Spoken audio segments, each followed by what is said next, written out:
Dans le prochain épisode de Plus belle la vie. Alors qu'Emma et Justine se mettent en danger, laquelle des deux Baptiste va-t-il choisir de sauver? Comment Lola va-t-elle accepter de revoir Noé et Betty au lycée? Attention, les paragraphes qui suivent contiennent des spoilers sur l'épisode de Plus belle la vie diffusé demain soir sur France 3. Emma est prise au piège. Vanessa retourne auprès de Romain sans se douter qu'Emma se trouve à l'arrière de son pick-up. Celle-ci s'approche de leur maison et les observe à travers la fenêtre. Vanessa raconte à Romain qu'elle s'est méfiée d'Emma pendant la dégustation parce qu'elle tenait absolument à savoir où ils habitaient. Romain confirme qu'Emma est l'une de ses patientes, puis prétend que son fils Mathis a des problèmes respiratoires qui se sont probablement aggravés avec les incendies. Il la convainc de téléphoner à Emma afin de la rassurer. Quand il l'appelle, avec Vanessa à ses côtés, la sonnerie du portable d'Emma retentit depuis l'extérieur. Folle de rage, Vanessa la traque dehors, avant de l'assommer avec la crosse de son fusil. Pendant ce temps, Justine et Baptiste se réveillent d'une sieste. Ils découvrent que de nouveaux départs de feu ont été déclarés. Alors que Baptiste est motivé à aller sur le terrain, Justine a un mauvais pressentiment et préfère rester au lit avec lui.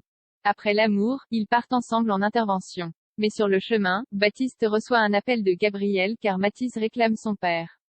Baptiste décide donc de rejoindre Justine plus tard. De son côté, Vanessa lance un rituel et démarre un feu aux abords de sa maison. À l'intérieur, Romain et Emma sont attachés. Mais le médecin réussit à récupérer le portable d'Emma et le lui lancer. Vanessa revient, invite Romain à se détacher et à la suivre dehors. Emma, quant à elle, reste à l'intérieur. Parallèlement, Justine est en pleine mission. Elle se rue à l'intérieur d'un bâtiment en flammes contre l'avis de son adjudant qui préférerait attendre Baptiste.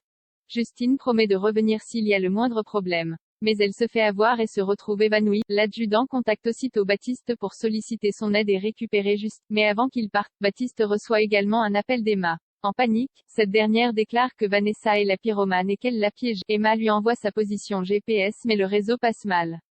Lola retourne au lycée Sunali, qui a déjà eu sa rentrée à Skoto, prévient Lola que Noé et Betty s'affichent beaucoup ensemble, mais son amie affirme qu'elle est prête car elle a tiré un trait sur cette histoire. Lola affronte donc les regards des autres élèves dans les couloirs. Elle croise d'abord Noé, avec lequel elle discute des vacances d'été en toute sympathie.